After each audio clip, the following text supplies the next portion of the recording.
came from the black folks.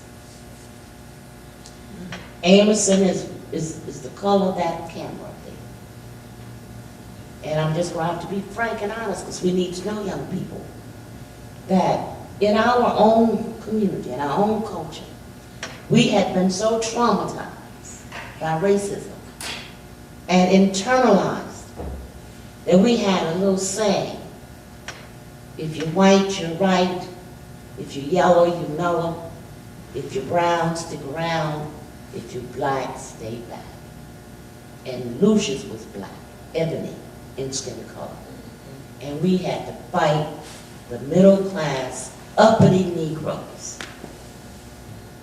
to get him elected. And the students did that. And the same thing with Johnny Ford, who was also ebony black and in hue. And lastly, just one last thing about principles. The movement is a mindset. It is not an extracurricular activity. A movement is everywhere and anywhere and wherever you are. If you're in the supermarket and somebody cuts the line, you got a movement. The movement is based on fairness. And wherever there is not fairness, wherever there is injustice, no matter on what level, you got a movement coming. Thank you.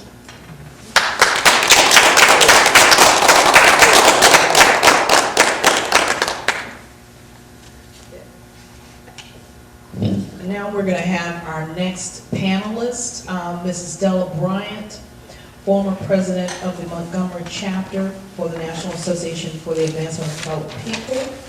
And Mrs. Bryant is going to talk to us a little bit about her own involvement with the NAACP and her own activism. Go ahead. One last thing. I'm so sorry. And as an introduction to Ms. Della, okay, who else? President, but I didn't know I was no longer president. Oh, you are still president? Yes. Who helped raise me? And going back to Rufus Lewis, if you can follow my train of thought. Rufus was a key organizer to pull together the Alabama Democratic Conference. And that was in 1960, 5 years before the Voting Rights Act. And it was well organized, from Huntsville to Dothan. And Dallas can tell you a little bit about that. Birmingham, well, with Arthur Shores and Ozell, you know, and Rufus and Julius came, Julius Reed came and brought a gospel, and they outvoted Ozell business and okay, so she can tell you some other stuff. She can tell you some in detail. But her work in that organization, the Alabama Democratic Conference, is phenomenal. Della, Mrs. Bryant. Thank you very kindly. I was glad that I was able to get here. There was some, can you hear me? Just put Can you hear me? it close. All right. When Dr. Patton spoke about the union, I'm reminded of being a person who was reared in Jefferson County, and my father worked in Slaughter's mine. There I attended the county schools where you had to wear uniforms. We're getting real back to, I'm thinking about the charter schools, because the mines owned those county schools. All right. And they had a way of selecting the teachers. And I know Miss Annie that did my washing. She had a good attitude. Now, but these teachers were not poor teachers. They really had earned degrees in education. While the city teachers, I'm sorry to say, sometimes they had 2-year, college degrees at that time. But there's one thing about those company people, they insisted that our teachers were certified with the full 4 years. And I just wanted you to know that. And I feel very, very good about it, because I believe I had a very good foundation. And I want to tell you briefly about the union.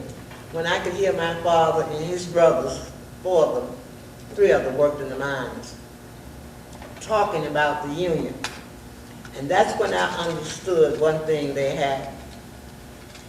I was hearing Daddy talk about they were the first ones to go into the mine. And I said, oh, that's good. I was a little girl.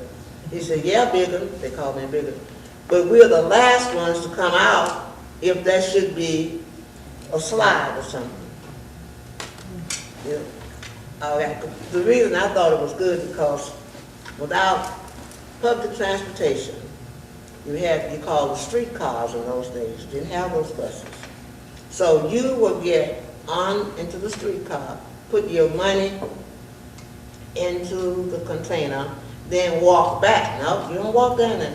You walk back round outside, and you get in that side door. You had a partition. All right? So this is why I thought when my daddy said that we would go first into the mine, I was thinking that, you know, 5 or 6 years old, well, this is good. And then he made me realize that there was a plan there. Now, that was my first thinking about it. And then the second experience that I had, there was a Hillman hospital there at one time. And I had to have tonsillectomy. And the streetcar would, you could really outwalk the streetcar, we walked real fast. So you can understand, my mother got up at 5:30 that morning to get me ready to go to Hillman to have the tonsillectomy. When we arrived, I guess it was about 6:30, and I was hungry. I had no breakfast. And so she saw this little place across the street, and the really Hillman Hospital, the office had not opened at that time, but you had to get there early because if you didn't, if you were late, they would turn you around. You had to come back at another time. So she ventured across the street, and they clearly had colored signs and white signs. But she saw the white waitress up front. She was just opening the door, and she said, please, ma'am, my little girl is hungry. May I buy something out here? You know, she doesn't know I know my place. And she said, nigga, can't you see that sign? Go around to the back where you see color. Well, my mother was not a soft woman. And she taught me many things. But she swallowed that and she said, you see, Della, this is what I'm telling you about, that you're going to have to hurry up and get an education and get set to do something better. See what she's doing? Okay. All right, she handed out, I never shall forget it, they come in buns now with the icing over it. Cinnamon rolls and a small bottle of milk, glass bottle. I couldn't swallow it because I had watched my mother, you know, be treated unusually hurtful to me, my mother. I'd never heard that word much, nigger, but I felt like the way tears came into her eyes and she got a start that if it wasn't for me, you know, she probably would have said something. Those are my early experiences. Now to get on to the junior high school, the county school, Professor Judge was a very good principal. He taught us, I never shall forget, I was in 3rd grade when he taught us about black history. He encouraged us to read all these books written by black authors. And I just wish that my teachers, I imagine they do that now, I hope they do. Because what you teach a child in those formative years, it stays with you forever. I thought I had a rich bringing up in Jefferson County. I moved on to Alabama A&M, where I met John Cashin, who was a senior in the high school A&M lab. And my uncle was the principal of the lab school there. And I was a freshman. And we hit off good because his father was a dentist. And my uncle took me to he acted as a father, you know. He took me to the dentist, and I recall kicking the man without meaning to. And and when he saw me again, he related to John Esther kicked me in the shin. You know, you were in pain, and he was pulling the teeth, and I was not kicked out. So by John's father and my uncle being very good friends, we hit it off well all through the years. And I want to tell you this little joke about it and move on. John thought, after the atomic bomb, that he and his brother would try to make an atomic bomb in the lab. John has always been that kind of person. And it blew up the room, and of course, it was left up to my uncle to give him a whacking, because his father told him if I do it, I'd kill him. But Uncle Jace didn't do much, to him. But I just wanted to let you know how long I knew. And I was not surprised. And whatever John did, I said, that's my John Cashin. He was real to be there because Dr. Our president taught us that we were to be trained to go into the community and be of service. He made us always know that and be able to work with the community. And this is why, after graduating, I found myself going back. My mother was the secretary of the NAACP, and I had to go to the meeting. I had to go before I even went to college. I had to go. I didn't know what they were talking about. But at that time, mothers didn't leave their daughters home when they went to church or meeting. They carried them with them. Okay, and so some of it wiped off on me, and so after I went to A&M, John the NHGP for 50 cents, the young folk. And we had some courageous teachers who also taught us how to be courageous and how to learn to speak out and work within the system. I feel so proud and grateful to that background that I had. And moving on, I certainly did. After graduating, my dean, Ms. Thickpen, encouraged me not to stay away, Placidia Thickpen, from Montgomery. Encouraged me not to wait too long before pursuing a master's degree. And I said, okay, what about Tuskegee? I've always thought Tuskegee was I still do, although I'm graduated from A&M. My husband was graduated Tuskegee. I had met him then. But she said, no, don't go to a black school. You need to select a school. And then you'll find out, Della, that you may not be as smart as you think you are. She's right. I attended Miami University in Oxford, Ohio. But that was a great experience, that you had people who were counseling you. They followed you throughout your life, and I hope that is going on now with the teachers who are teaching in the various higher education institutions will keep their hands on some promising students, and not so promising because you could have some late budders. They can get out there and bud and bloom. I was a late bloomer in some areas. So I just want you to know, I kept that in mind, what Dr. Drake had asked us to do, go into. So I joined the Girl Scouts, worked with the debutantes. I thought I was doing something. That was community.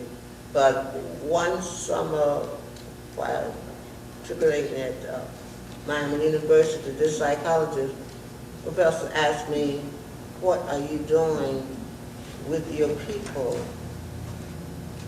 What am I doing? He said, yes, what are you doing in the community? I said, oh, I'm secretary of the debutantes club where we select debutantes, and I'm a Girl Scout leader, and blah, blah, blah. He said, but what are you doing for them themselves, your people? He said, what about the NAACP? Don't you all have that now? I said, oh, yeah. My mother's the secretary. He said, well, what are you doing? That was a good question, and I thought about it, and I thought well of him, and I did become more active because at that time Mother was thinking about putting it down, and I inherited it until the Attorney General outlawed it in the state of Alabama. And Ruby Hurley at that time was regional director, and she issued a warning and asked us to send all of the books to her to mail them. Now, I knew Ruby had told us, she told us several times that the secretary is the organ of the organization. You are not to let those memberships get into anyone's hands. So I reminded her about that. W.C. Patton at the time had the office, in Birmingham, because he worked with the insurance company. So then she sent out you know, we had a way of getting word to people without getting on the telephone. And she had areas in which she picked up those membership books. And the reason the memberships, they didn't want people to pick them up were? Because Attorney Jones thought that he could recognize the welfare people on the list, and he could have them removed. So it's punitive. People would be punished if people knew that they were members of the NAACP or lose their jobs. That's right. I'm sorry. That's fine, I'm glad you brought that up. Okay, I see the time, and I'm gonna stop at this. No, go ahead, no, But I wanted to let you, Dr. Patton, know that I understand where you were coming from, because during that time, this is gonna make you laugh, where you were working with SNCC, they had the park there in Birmingham. Kelly Engel? Yes. At the time, my husband had been located in Decatur, from Montgomery to Decatur. I got married then. And we were padding ourselves walking in the park, and then the policeman would bother us, pregnant. But this time, I was pregnant. And my doctor, Dr. Harris, you had to walk from the park to get to the building that was owned by A.G. Gaston. By the way, before I became pregnant, I was called upon, because I was still working in Jefferson County. I would go up there and be a server, waitress, because there were many of us teachers who taught during the day, and we would moonlight during the night at A.G. Gaston, because it was a very respectable place. And so they knew me. And so as I began to go across the street, I forgot my mom had fixed me a good meal of rice and salmon croquette, and I thought that was, I had eaten too much. And Mother said, no, you didn't eat too much. We'd just go right on across over here, because she was walking with me and supporting me in the park. And we learned that Ed Jr. was on the way. Oh my goodness. So it was about 12 hours before he was born, and they all said, you know, he was born at this Catholic hospital there in Inslee. They all said there's so much hell going on that he decided he didn't want to come in. So I was keeping up with SNCC and all the others, because we were meeting, and that's where R.Z.L. Billingsley and Turner Shores became active with this party. Yes. And now I was secretary there. So that's why when we moved to Montgomery, and I had a job making far less money here than I was in Jefferson County. Before doing that, they had an election, and as you heard me say, R.Z.L. Billingsley was chair, doing a marvelous job, and he did so much free work. He really did, pro bono.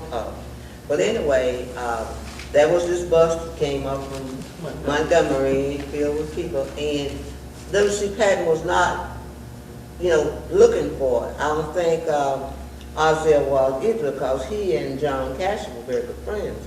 And so that's when Coach Lewis, and that's when I first met Joe Louis Reed and Alvin Holmes. We can talk about boy. Yeah.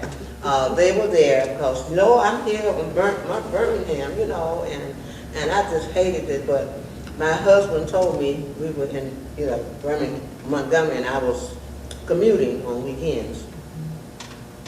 He said, Coach is a fine fellow, and you should get to know him, and it would be good if you work with him. And I followed his advice, and I began, you know, coming to meetings, because Coach would hold his meetings here in Montgomery. And of course, I was here on weekends anyway, and that was no problem. I was seated there when Coach called a special meeting at Whitley Hotel.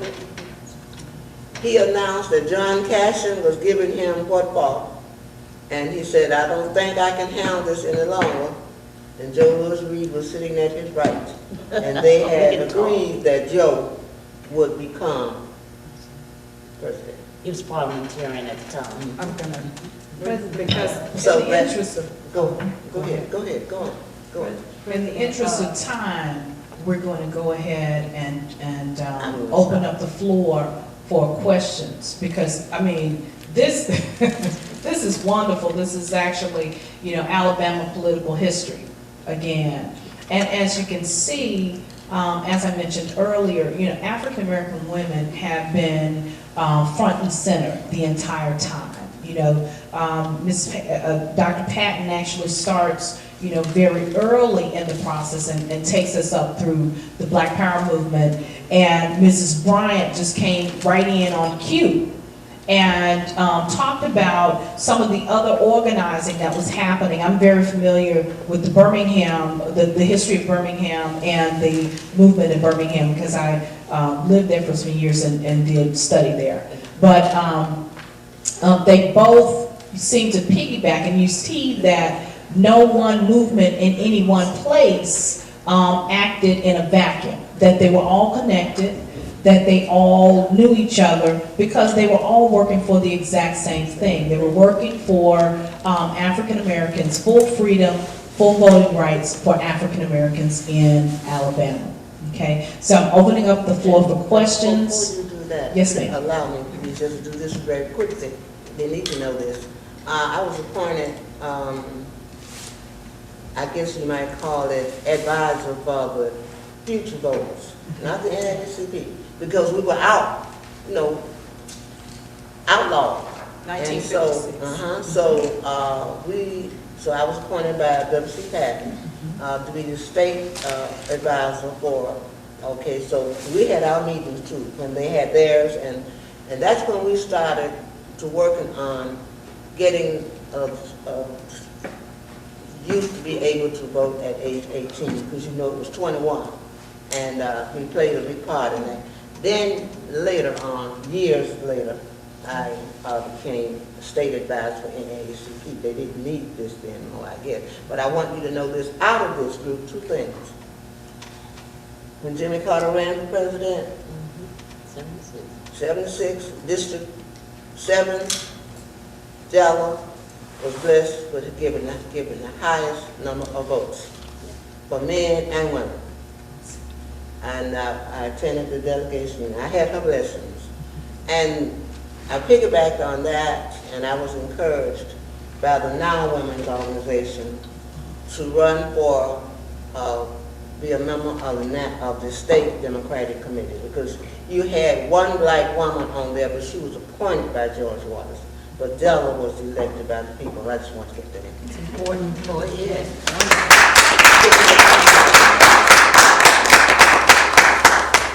Do we have any questions? Yes. I'm interested, of course, that the AUC became a very important, Very. powerful Very. Political organization in the Yeah. state.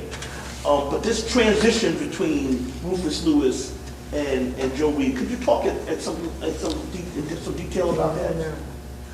Between Joe, from Ozell Arzell Villas there. to Okay. Rufus, and then Rufus to Joe. Okay. Well, now, when this happened, Arzell created another organization, and that was helping the people begin business, and he did a good job of it too, because he had my husband start with this fish pond. He said, I want to help my folk develop businesses where they can make their money. And so, but I always had Arzell's backing, because he played a big part when I ran for delegate too. In areas that I never thought about going, yeah, Jimmy Carter, yes. And I didn't know it until later, you know. So so Arzell was not, I don't know whether he was bitter or not, but he just found other avenues to help our people. And now what Rufus saw that John Cashin didn't play. At that time, John had a plane. Yes, you Someone did. had bought him a plane, and he was flying in different areas across the state of Alabama, recruiting the young people in y'all's, National. you know, in Democratic their Party age, of in Alabama. their age level, you know. And he was really recruiting some good, hard people. And when Rufus found that out, he knew he was no match for John Cashin. So that's why he bowed out, announced it. I was at Whitley, and he announced it, and so Joe Louis Reed came aboard to serve. Let me see if I can do a little, because we're among political science students, I Yeah. mean, and controversy is not always bad. And you always maintain unity. Rufus had worked so hard to be a part of the Democratic Party. He did. And in his papers, and I have papers and letters, he was scared to death of John and the Snick kids, including me. I was very you too. Except just a little bit, but including me. Man, how can you do this? I mean, because Rufus raised me. Yeah, he didn't want you to get hurt. He did, yeah, and all, but Cashin was powerful, Yes, it was. and I had developed too. And Rufus did see, what now? Oh, Hold the microphone, sorry, so we can hear. no. Well, Rufus did see that he was no match, and it was a struggle. Whether the ADC is going to survive, or whether or not the National Democratic Party of Alabama was going to survive. And, of course, Rufus was ADC, but he knew he could not match Cashin, That's right. resource-wise, nor necessarily intellectual, because we were kind of more of a philosophical basis than instead of a tactical basis. And Joe was feisty, power hungry, and so he fitted at that time. Cashin was not power hungry. Looking out for the people. Yeah, it was it was a Snick philosophy that if that gives you any clarity. So the two organizations worked on parallel tracks? We ran our own candidates. We ran our own, see, we didn't run in the Democratic Party, so they were going to run, see the irony. Yeah, explain that to me. Yeah, see the irony, you couldn't get any black folks to run on the Democratic ticket.